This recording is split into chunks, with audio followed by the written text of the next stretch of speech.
Bismillahirrahmanirrahim. Assalamualaikum warahmatullahi wabarakatuh. Alhamdulillahi rabbil alamin. Wa bihi nasta'in ala umuri dunya waddin. Ashhadu an la ilaha illallahul wahidul hakim. Wa ashhadu anna sayyidana wa maulana wa habibana Muhammad abduhu wa rasuluhu. Allahumma salli wa sallim ala sayyidina Muhammad wa ala alihi wa sahbihi wa dhurriyyatihi ajma'in, amma ba'd. Fa ya ibadallah, usikum wa iyaya bittaqwallah, faqad fazal muttaqun. وقال الله تعالى: يا أيها الذين آمنوا اتقوا الله حق تقاته ولا تموتن إلا وأنتم مسلمون. وقال الله تعالى في آية أخرى: لن تنالوا البر حتى تنفقوا مما تحبون. الآية. Hadirin jamaah sidang Jumat yang dirahmati oleh Allah Subhanahu wa taala. Bersyukur kita kepada Allah Subhanahu wa taala dengan melafazkan alhamdulillah rabbil alamin. Karena sampai saat ini Allah Subhanahu wa taala masih memilih kita untuk senantiasa memenuhi panggilan Allah Subhanahu wa taala. Mungkin di luar sana banyak yang lebih kuat daripada kita, yang lebih sehat daripada kita, akan tetapi tidak bisa memenuhi panggilannya Allah Subhanahu wa taala. Allah Subhanahu wa taala perintahkan kita salat, Allah perintahkan kita zakat, Allah Subhanahu wa taala perintahkan kita berpuasa, Allah perintahkan kita berkorban. Pada hakikatnya itu adalah suruhan Allah Subhanahu wa taala. Pada hakikatnya kita memenuhi panggilannya Allah Subhanahu wa taala. Nanti akan datang masanya ketika kita dipanggil oleh Allah Subhanahu wa taala, suka tidak suka, rela tidak rela, kita harus menghadap Allah Subhanahu wa taala. Idza jaa ajaluhum la yastakhiruna sa'atan wa la yastaqdimun. Ketika ajal telah datang kepada diri kita, maka ajal tersebut tidak akan bisa kita majukan walaupun sesaat, atau kita mundurkan walaupun sesaat.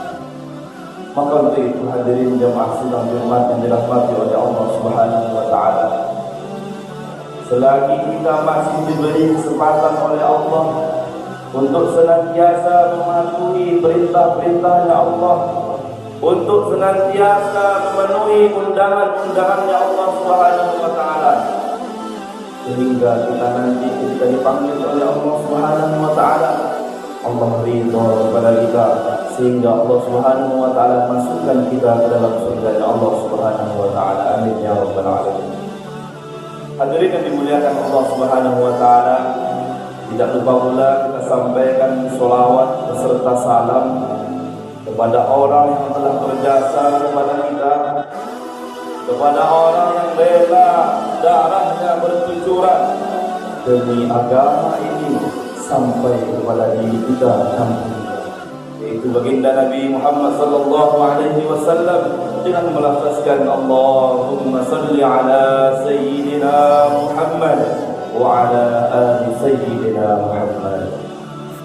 Mudah-mudahan nanti pada hari kiamat Allah Subhanahu wa taala kumpulkan kita dan mendapatkan syafaatul uzma dari baginda Nabi Muhammad sallallahu alaihi wasallam. Amin ya rabbal alamin. Hadirin yang dimuliakan Allah Subhanahu wa taala, di mimbar yang mulia ini khatib berwasiat khususnya untuk khatib yang dhaif ini dan umumnya untuk para hadirin sekalian, untuk senantiasa meningkatkan ketakwaan kita kepada Allah Subhanahu wa taala. Kalau kita ingin melihat seberapa tinggi derajat kita di sisi Allah Subhanahu wa taala, maka lihatlah seberapa tinggi ketakwaan kita kepada Allah, seberapa tinggi rasa takut kita kepada Allah Subhanahu wa taala. Hadirin yang dimuliakan Allah Subhanahu wa taala, kalaulah rasa takut ini tertanam ke dalam diri anak-anak kita, maka anak kita tidak akan mau durhaka kepada kedua orang tuanya. Kalaulah rasa takut kepada Allah ini tertanam di dalam orang tua, dalam hatinya kedua orang tua kita, maka dia tidak akan mau menyia-nyiakan anaknya. Dia tidak akan mau mentelantarkan anaknya. Dia tidak akan mau membiarkan anaknya, istrinya mengumbar auratnya. Akan tetapi hadirin, salat Jumat yang dirahmati oleh Allah Subhanahu wa taala, kenapa begitu banyak kita lihat anak-anak kita, istri kita, sanak famili kita masih membuka auratnya? Kenapa? Karena rasa takut kepada Allah Subhanahu wa taala belum tertanam ke dalam dirinya. Maka untuk itu pada kesempatan kali ini, hadirin yang dimuliakan Allah Subhanahu wa taala, marilah kita sama-sama meningkatkan kualitas ketakwaan kita kepada Allah Subhanahu wa taala. Hadirin yang dimuliakan Allah Subhanahu wa taala, di hari yang mulia ini, Sayyidul Ayyam, dan di bulan yang begitu mulia ini, di bulan Dzulhijjah, ada banyak hikmah atau pelajaran-pelajaran dari kisahnya Nabi Ibrahim alaihi salatu wassalam dan kisahnya Nabi Ismail alaihi salatu wassalam. Setidaknya pada kesempatan kali ini ada 3 hikmah atau pelajaran yang harus kita tanamkan ke dalam diri kita dan keluarga kita. Adapun yang pertama adalah Nabi Ibrahim alaihissalatu wassalam diuji oleh Allah dengan ujian yang begitu besar. Ujian yang pertama, Nabi Ibrahim alaihissalatu wassalam memiliki ayah yang bernama Azar. Dalam satu riwayat, Azar ini bukan ayahnya Nabi Ibrahim, akan tetapi pamannya Nabi Ibrahim. Hadirin yang dimuliakan Allah Subhanahu wa taala, Azar ini dia kufur kepada Allah Subhanahu wa taala, tidak mau menyembah Allah Subhanahu wa taala. Maka Nabi Ibrahim bertanya kepada ayahnya Azar, "Atattakhiduna al-asnama ilahan?" Wahai ayahku, kenapa engkau jadikan berhala-berhala tersebut menjadi Tuhan engkau? Maka mendengar pertanyaan anaknya, maka Azar berkata kepada Ibrahim, "Wahai Ibrahim, sekali lagi engkau menasihatiku, mengajak-ajak aku untuk ikut kepadamu, atahdurunani, maka aku akan lemparkan kepadamu dengan batu sehingga engkau mati. Wahjurni maliya, dan sekarang tinggalkanlah aku," kata Azar. Maka mendengar perkataan ayahnya, Nabi Ibrahim alaihissalatu wassalam tidak marah. Nabi Ibrahim alaihissalatu wassalam berkata kepada ayahnya, "Salamun alaika," keselamatan atas engkau wahai ayahku. "Sa'astaghfiru laka rabbi," engkau akan aku mintai ampun kepada Allah supaya dosa-dosamu diampuni oleh Allah Subhanahu wa taala. Hadirin yang dimuliakan Allah Subhanahu wa taala, seorang nabi mencontohkan kepada kita semua bagaimana cara menghadapi ayah yang kufur kepada Allah Subhanahu wa taala. Nabi Ibrahim tidak membalikkan kata ayahnya dengan kata-kata yang kasar, akan tetapi Nabi Ibrahim alaihissalatu wassalam menjawab dengan kataan yang lembut sesuai dengan firman Allah Subhanahu wa taala, "Wala taqul lahumā uffin wa la tanharhumā wa qul lahumā qawlan karīmā." Wala taqul lahuma uffin, janganlah engkau berkata kotor kepada kedua orang tuamu. Wala tanharhuma, dan jangan pula engkau menghardi, memarahi orang tuamu.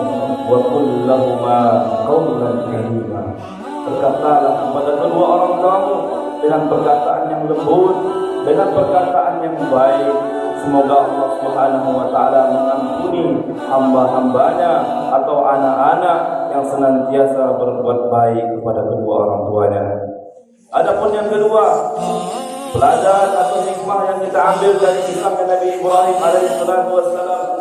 Nabi Ibrahim diuji oleh ayahnya. Tidak itu saja, setelah berjuang, mendakwah, mengajak kebaikan, mengajak masyarakatnya, kaumnya untuk taat kepada Allah, untuk menyembah kepada Allah Subhanahu wa taala, akan tetapi masyarakatnya, kaumnya menolak Nabi Ibrahim alaihissalatu wassalam.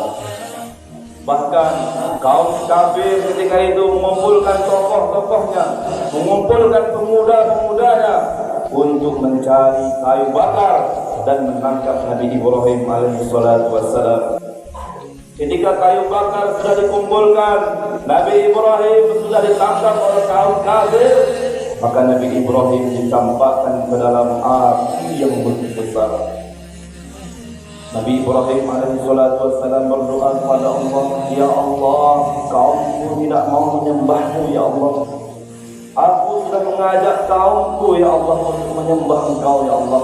Akan tetapi mereka menyembah berhala-berhala, sekutu-sekutu Engkau, Ya Allah. Maka Allah Subhanahu wa taala mendengar doanya Nabi Ibrahim alaihissalatu wassalam.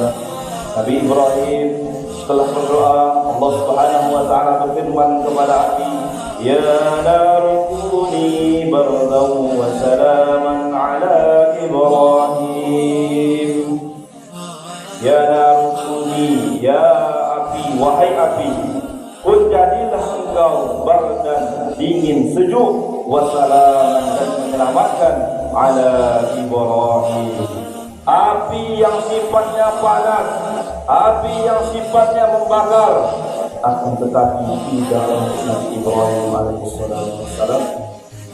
Maka hadirin yang dimuliakan Allah Subhanahu wa taala, satu pelajaran dari kisah yang kedua tadi adalah kapanpun kita ditimpa masalah-masalah, musibah-musibah, laporkanlah semuanya kepada Allah Subhanahu wa taala.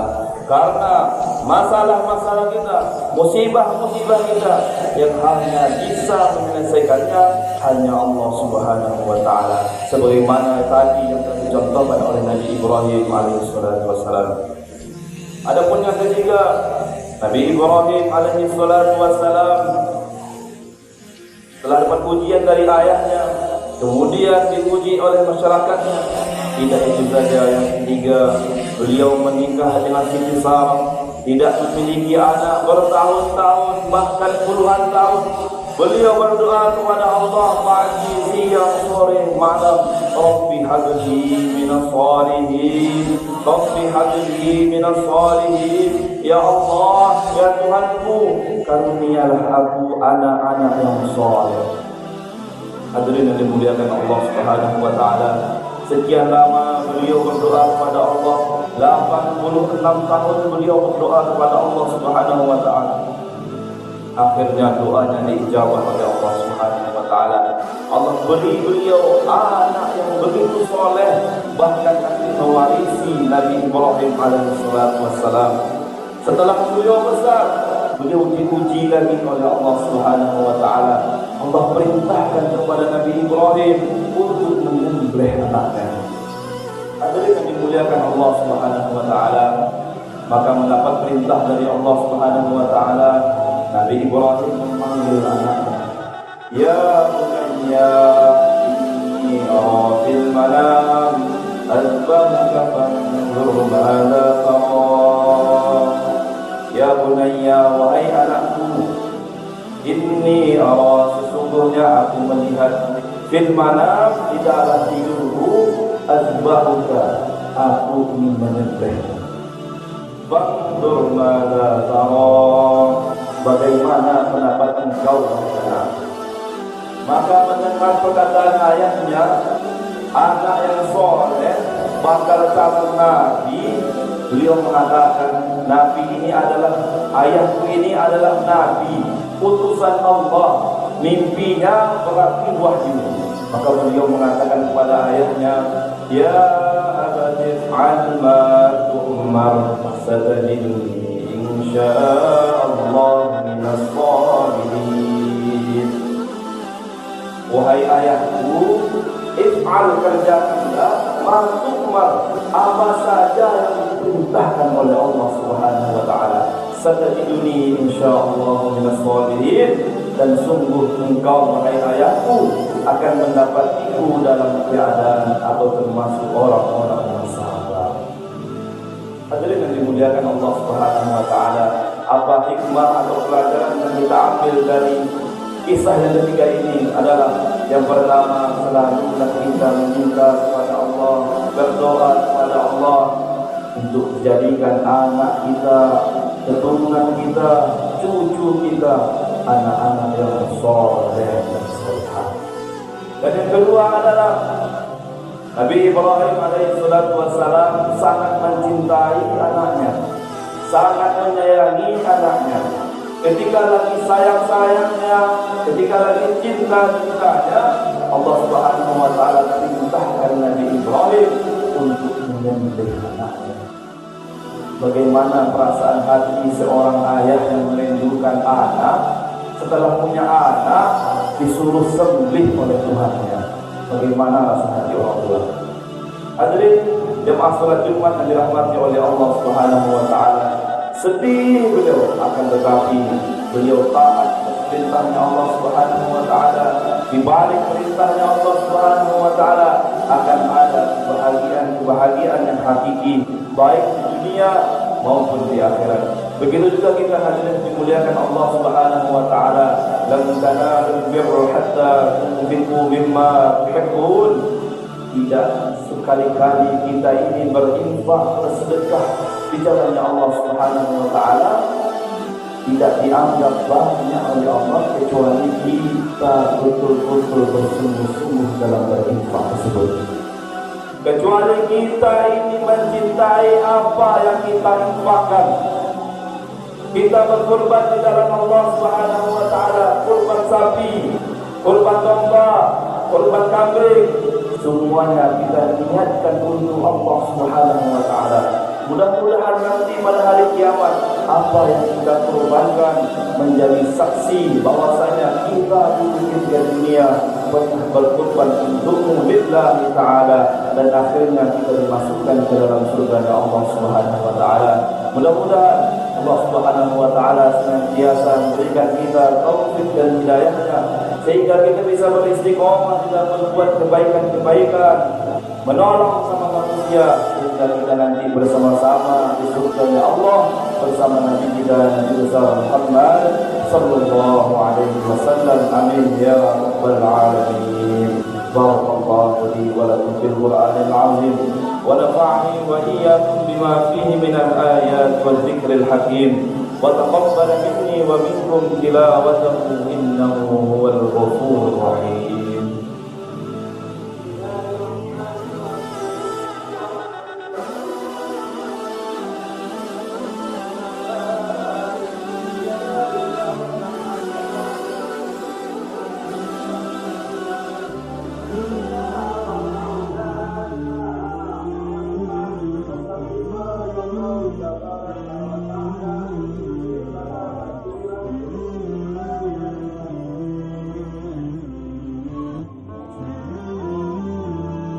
Innal hamdalillah nasta'inuhu wa nastaghfiruhu wa nu'minu bihi wa natawakkalu alayhi wa na'udzu bihi min shururi anfusina wa min sayyiati a'malina. Man yahdihillahu fala mudilla lahu wa man yudlil fala hadiya lahu. Asyhadu an la ilaha illallah wa asyhadu anna sayyidana wa maulana wa habibana Muhammadan 'abduhu wa rasuluh. Allahumma salli ala sayyidina Muhammad wa ala alihi wa ashabihi wa dhurriyyatihi ajma'in, amma ba'd. Wa ya ibadallah ittaqullaha rabbal alamin واعبدوه مخلصين له الدين حتى يأتيكم اليقين يوم لا ينفع مال ولا بنون إلا من أتى الله بقلب سليم. وقال الله تعالى: إن الله وملائكته يصلون على النبي يا أيها الذين آمنوا صلوا عليه وسلموا تسليما. اللهم صل على سيدنا محمد وعلى آل سيدنا محمد كما صليت على سيدنا إبراهيم وعلى آل سيدنا إبراهيم، وبارك على سيدنا محمد وعلى آل سيدنا محمد كما باركت على سيدنا إبراهيم وعلى آل سيدنا إبراهيم في العالمين إنك حميد مجيد. اللهم اغفر للمسلمين والمسلمات والمؤمنين والمؤمنات الأحياء منهم والأموات إنك سميع قريب مجيب الدعوات يا قاضي الحاجات يا قاضي الحاجات. اللهم صح أجسادنا، ثبت إيماننا، نور قلوبنا يا الله، نور قلوبنا بنور هدايتك كما نورت الأرض بنور شمسك. ربنا آتنا في الدنيا حسنة وفي الآخرة حسنة وقنا عذاب النار.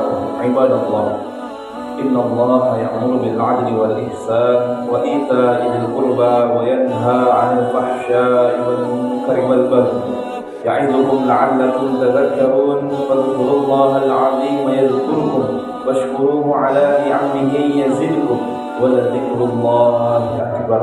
أقم الصلاة.